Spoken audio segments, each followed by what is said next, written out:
박수. 네.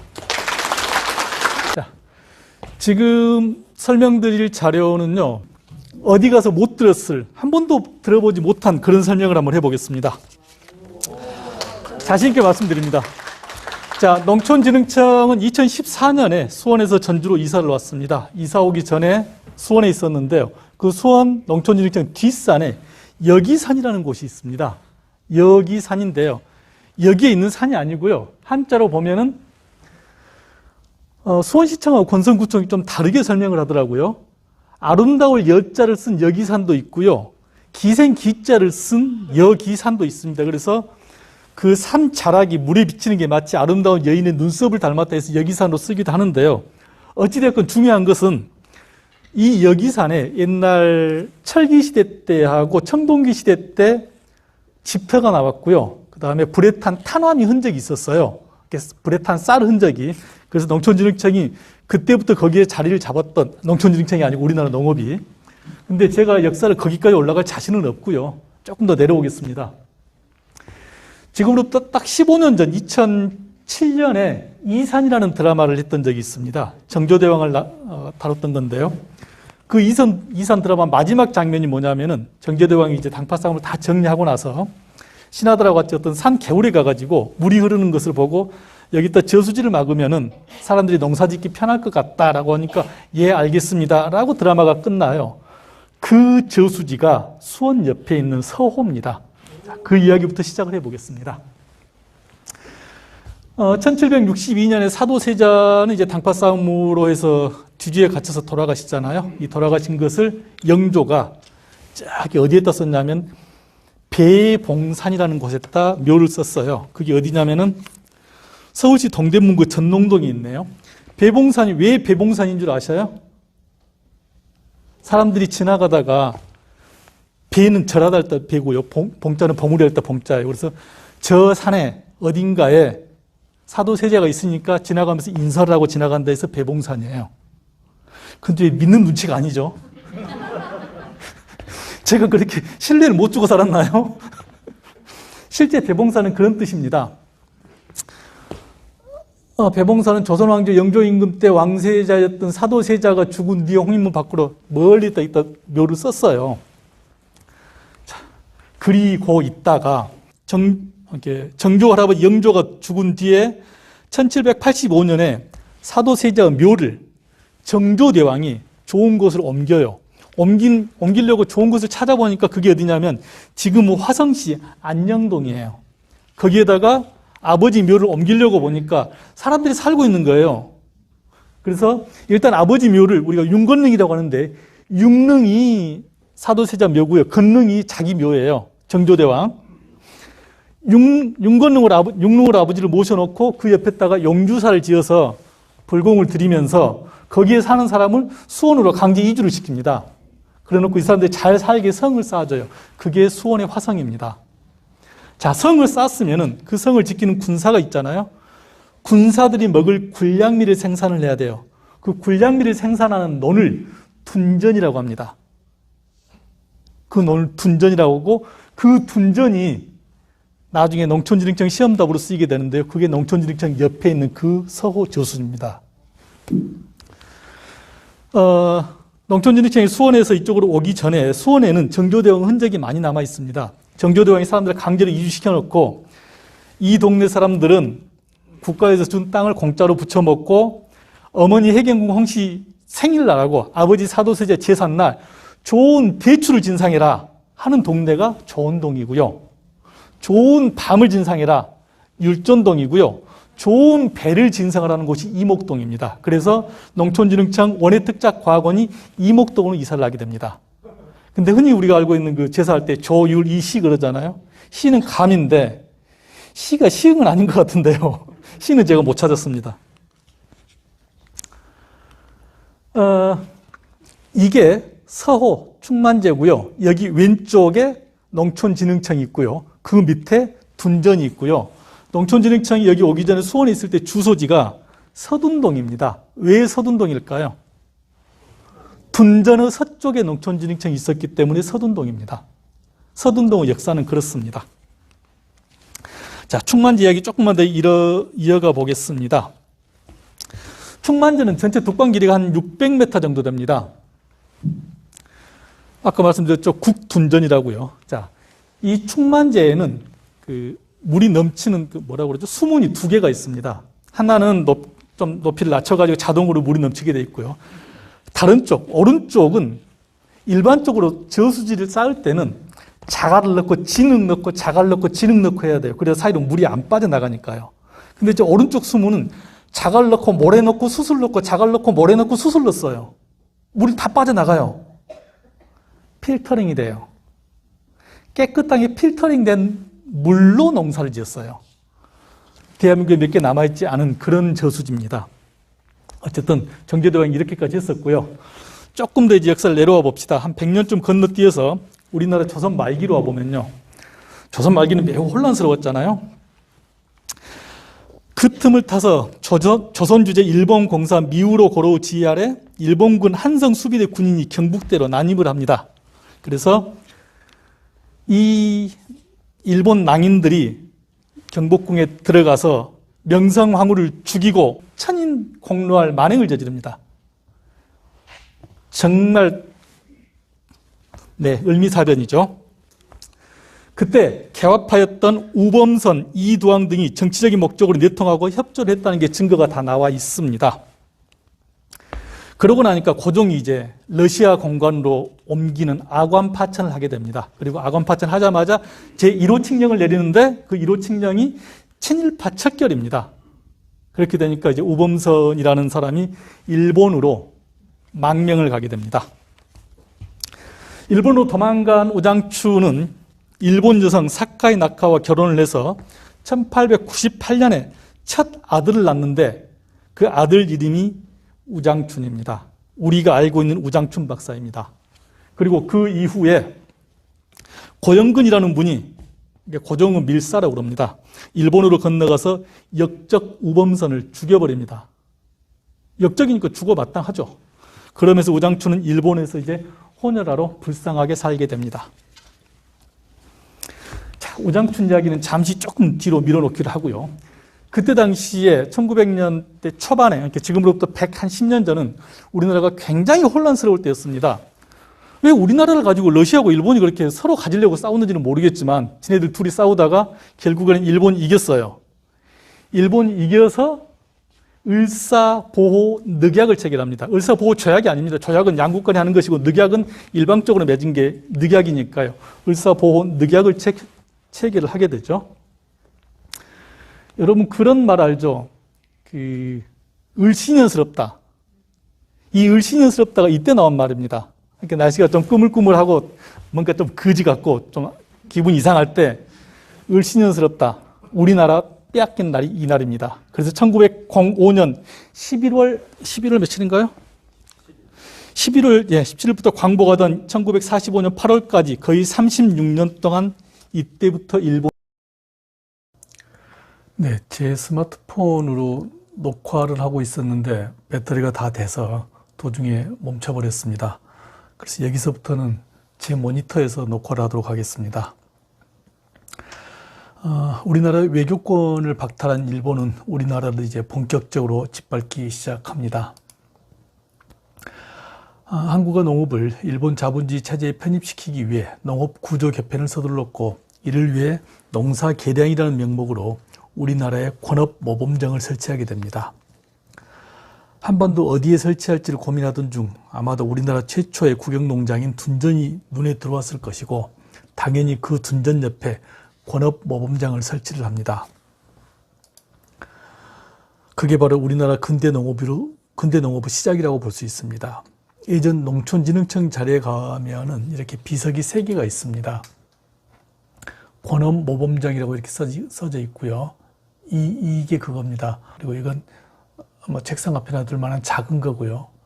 자, 이게 궁금하지 않습니까? 굉장히 큰데 비석 같지는 않고 뭔가 6글자가 있는데 다 뭉개져 있습니다. 이게 뭘까요? 오랫동안 자료를 찾았는데요. 이건 초대 권업 모범장장의 흉상이었습니다. 이 부분에 흉상이 있고 이 부분에는 혼다 고스케 선생이라고 6자가 써 있었는데 광복 후에 우리가 글자는 아마 진익인 것 같습니다. 그때 당시 신문을 찾아봤는데요. 혼다 박사 흉상 제막식 전수원 권업 모범장장 혼다 고스케 박사의 공적을 표창하고 어쩌고저쩌고 하기 위해서 이걸 만들었다 뭐 이런 뜻이겠죠. 그 뒤로 우리나라에서 특히 수원시를 중심으로 그 역사 바로 세우기 차원에서 이런 영상, 이런 그 간판을 만들어서 세워놨습니다. 중요한 것은 권업모범장은 우리나라 농업 발전에 기여한 바도 있지만 어디까지나 일제의 식민지 농업정책 수행에 있어서 천병구시를 한 기관이라고 할 수 있습니다. 자, 다시 우장춘 박사 이야기로 좀 돌아가겠습니다. 앞에서 이야기했듯이 역적 우범선의 아들로 1898년 일본에서 태어났습니다. 1903년 우범선은 자객에게 암살당하고 우장춘은 호르몬 아래서 혼혈아로 일본에서 어렵게 살게 되죠.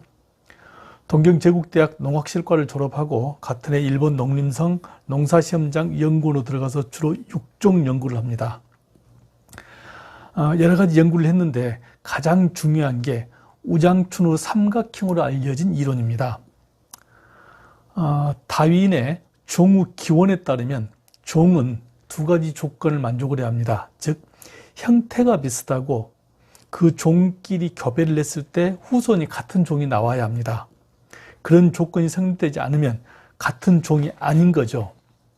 근데 우장춘 박사가 확인해 보니까 자, 염색체 10개짜리 배추가 있고 염색체 9개짜리 양배추가 있습니다. 이건 형태도 다르고 염색체 수도 다르니까 당연히 교배하면 후손이 태어날 수가 없는 다른 종입니다.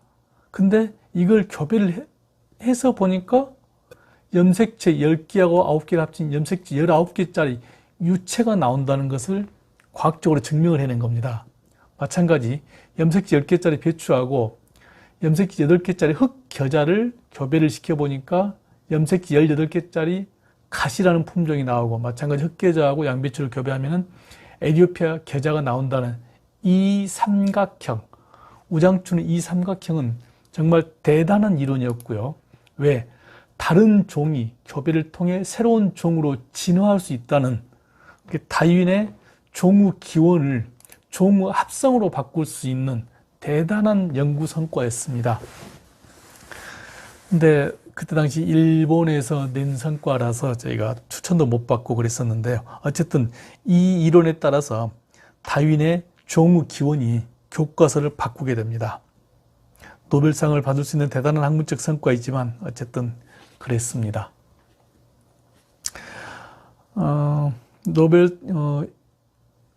우장춘 박사는 1936년 박사학위를 취득하고 한 후 농사시험장에서 근무를 했습니다. 그 당시에도 창씨 개명을 하지 않아 쫓겨나다시피 사표를 내고 닷가이 종묘회사에서 근무를 하게 됩니다. 1945년에 일본이 패망하고 우리는 광복을 하게 됩니다. 그 직후인 1947년에 우장춘 박사를 우리나라로 모시고 오고자 김병규 초대 경남도지사를 위원장으로 황국추진위원회를 만들었습니다.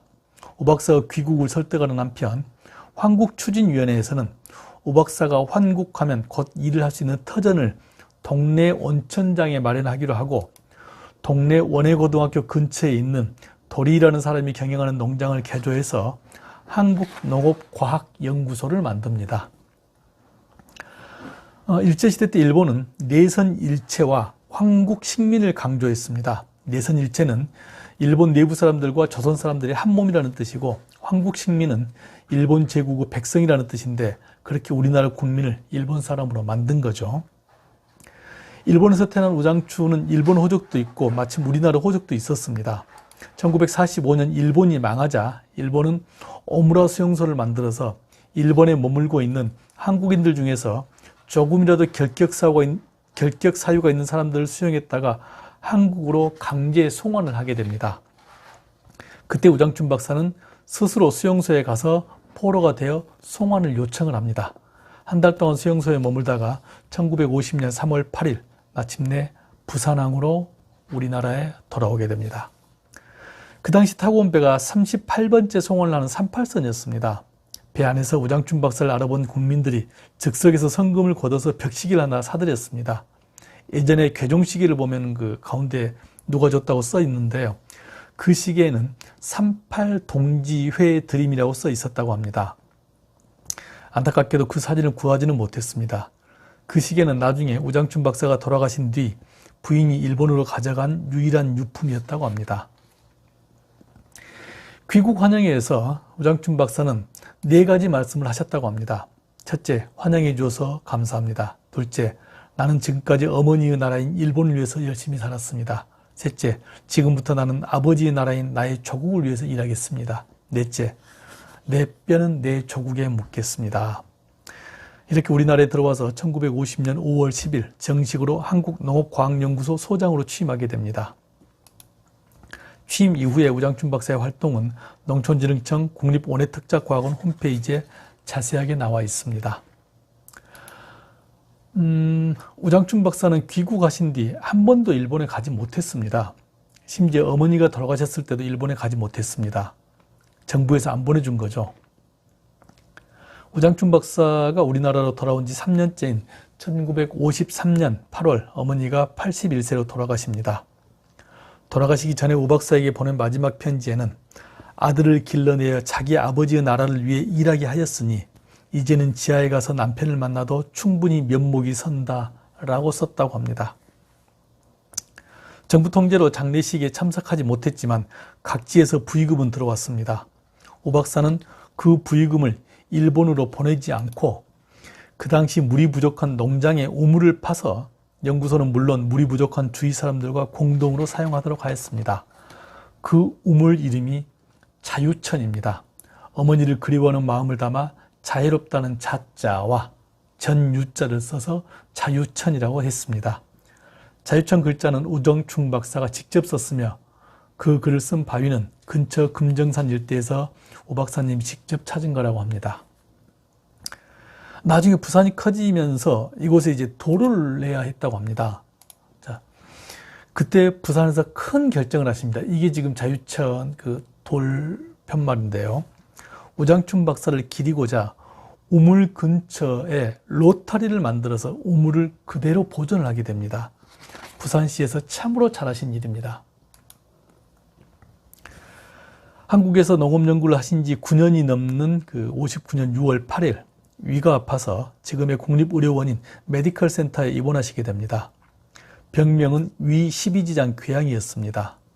병세가 심해져서 6월 29일 개복수술을 했으나 건강이 끝내 회복되지 못했죠. 그때 일본에 연락을 해서 7월 26일 부인이 처음으로 한국에 오게 됩니다. 우장춘 박사가 돌아가시게 되자 정부에서는 부랴부랴 문화포장을 만들어서 8월 7일 병상에 누워 계시는 우장춘 박사에게 당시 농림부 장관이 문화포장을 수여합니다. 이분이 농림부 장관이고 지금 포장을 달아드리고 계십니다. 이게 그 문화포장증입니다.